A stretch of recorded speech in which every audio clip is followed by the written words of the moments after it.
Mi nombre es Javier Molina de astrocity.es.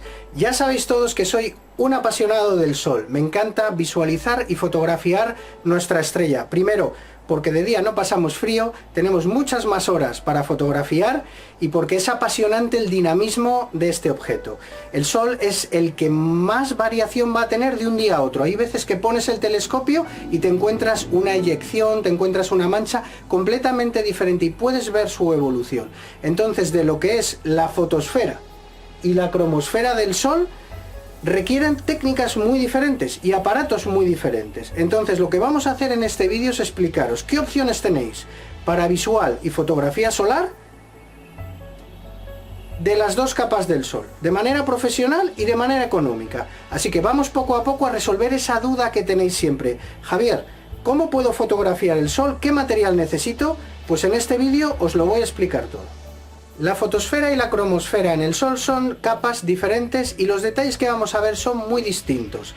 Tenemos la imagen siempre de la cromosfera con las eyecciones solares, las protuberancias, el plasma con su mayor dinamismo. Y la fotosfera podemos ver el disco y dentro de este vamos a ver la granulación del Sol, las fáculas, que son partes un poquito más iluminadas de la superficie, y las manchas con su umbra, su penumbra. La fotosfera es la segunda capa del Sol, es decir, es más interior que la cromosfera. Entonces vamos a ver ahora, vamos a empezar con la fotosfera, que es la que es más sencilla de fotografiar y más económica, para que veáis qué opciones hay en el mercado para fotografiarla en alta resolución. Vamos allá. Si nuestro objetivo es visualizar y fotografiar la fotosfera, tenemos varias opciones. La más económica es utilizar la lámina Astro Safety Film de Baader de densidad 5.0. Esta lámina nos va a permitir fabricarnos un filtro de tapa y con este que la luz entre filtrada un 99,999% de la luz. Si adicionalmente unimos un Solar Continuum de 540 nanómetros, vamos a ver la granulación en la fotosfera como no pensábamos que se podía ver. Eso sí, vamos a ver el Sol verde, porque este filtro nos pasa al punto donde es más visible la fotosfera y con mayor detalle, pero se ve verde. Por eso, si vamos a hacer fotografía, utilizaremos la lámina Astro Photofilm con el mismo continuum, es decir, vamos a hacer el filtro de tapa con esta lámina 3.8 que ya deja entrar más luz, por lo cual no podremos utilizar nuestro ojo para visualizar. Esta es solo para foto, uniendo el Solar Continuum a una cámara monocroma tipo, voy por orden de precio, ¿vale? La ASI 120mm, la más barata, ASI 290mm, ASI 178 y ASI 174mm. Son las mejores cámaras que podemos utilizar. La 174, actualmente una de las más especializadas para fotografía solar. Entonces nos fabricamos una lámina, con la lámina un filtro de etapa para nuestro telescopio y luego lo pasamos a banda estrecha con el Solar Continuum. O bien, lo que podemos hacer es utilizar un filtro ya montado de Baader, que según la apertura que tengamos, eso nos podéis consultar, ya podemos ponerlo como tapa del telescopio y luego posteriormente unir en el ocular o en la cámara el filtro Solar Continuum de 540 nanómetros para sacar la máxima resolución y el mayor detalle de la fotosfera. Continuamos con la fotosfera y subimos de nivel.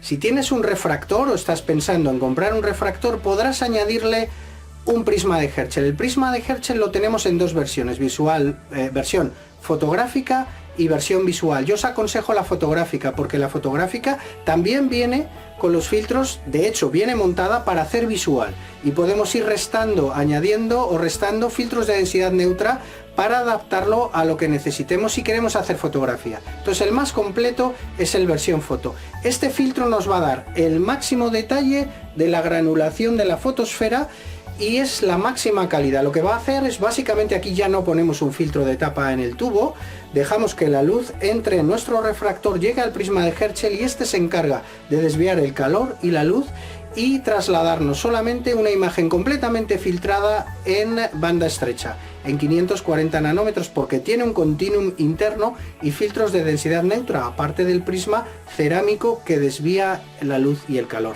Es la solución más profesional, podéis llamarnos y os asesoramos. Tenemos un vídeo, de hecho, sobre el prisma de Herschel en el canal de YouTube que os invito a ver.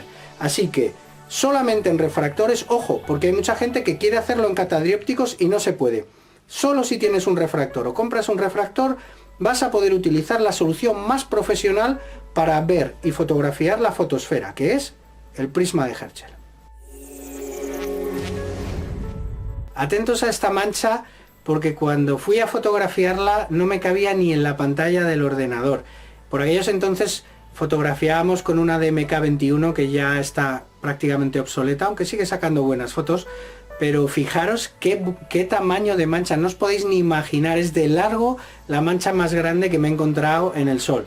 Aquí estamos en la fotosfera y realmente es alucinante, es que no entraba en la pantalla del PC para fotografiarla, alucinante. Por eso digo que hay veces que te encuentras sorpresas que son realmente brutales en el sol, y esto es lo que nos apasiona y lo que a la vez nos aficiona. Vamos ahora con la cromosfera. La cromosfera es la primera capa que podremos visualizar o fotografiar. Vamos a ver el plasma en su máximo esplendor, generando eyecciones, protuberancias, viento solar, etc. Entonces es una capa quizá un punto más atractiva que la fotosfera, pero mucho más compleja y cara de visualizar y fotografiar. Así que voy a explicaros un poquito qué tecnologías podemos utilizar para visualizar y hacer foto de esta capa solar. Lo primero es utilizar un telescopio dedicado, un coronado o un Lund, que no son baratos, pero es lo más profesional. La luz entra en el telescopio sin filtro de tapa, entra la luz, pasa por un interferómetro, por un etalón que lo pasa a 0,7 Armstrong a banda estrecha, también a 0,5 Armstrong si ponemos dos etalón, luego os explico esto del doble stack. Pasa la luz por el etalón, llega a un filtro de bloqueo que normalmente está en una diagonal, y ahí el filtro de bloqueo elimina la luz que nos podría dañar el ojo. Siempre es totalmente necesario ambos filtros, el etalón y el filtro de bloqueo, que en telescopios dedicados ya viene todo montado. Y ahí podemos visualizar las eyecciones, las protuberancias, el viento solar, la umbra, la penumbra, eyecciones dentro de la propia cromosfera. Es alucinante, la verdad es que a mí me seduce muchísimo el sol, ya lo estáis viendo. Entonces básicamente telescopios dedicados. Luego podemos utilizar un quark, que es lo mismo realmente, el interferómetro y el filtro de bloqueo en un aparato, pero no vamos a sacar los mismos detalles que con un telescopio montado. Yo os recomiendo que si podéis vayáis a un Lund o a un coronado de mínimo 50-60 milímetros de apertura y con un filtro de bloqueo de al menos 1200 si queréis hacer fotografía. El filtro de bloqueo, cuanto más grande sea, más capacidad, más entrada de luz, más capacidad de aumento tenemos con respecto al sol. Entonces si queremos ir a fotografiar una eyección concreta, tendremos que tener un telescopio solar con un filtro de bloqueo más allá del típico 600 milímetros. De todas maneras, cualquier duda que tengáis nos llamáis y os la aclaramos, ¿de acuerdo? Luego también estos se venden separados, es decir, tú puedes comprar un etalón, un interferómetro, ponerlo de tapa en el telescopio y luego poner una diagonal, un filtro de bloqueo en un refractor. Es más complejo, seguramente vamos a obtener peores resultados. Yo os digo que lo más normal, lo más sencillo y lo más poderoso y donde vamos a obtener alta resolución va a ser en un telescopio ya montado de Lund o de coronado, ¿vale? Ahora vamos a ir a explicaros un poquito qué es el doble stack y qué diferencias podemos tener con un telescopio solar normal. Podemos elegir entre un telescopio normal, es decir, con su interferómetro y su filtro de bloqueo, o con un doble etalón. Ese doble etalón nos pasa en vez de 0,7 Armstrong a 0,5 Armstrong. Eso va a generar mayor detalle en la cromosfera, en la superficie de la cromosfera, pero menor detalle en las eyecciones, y quizás sea lo que más nos atrae. Entonces, ¿hasta qué punto comprar un doble stack cuando en realidad lo que nos gusta es ir a alto aumento a ver las eyecciones y tal?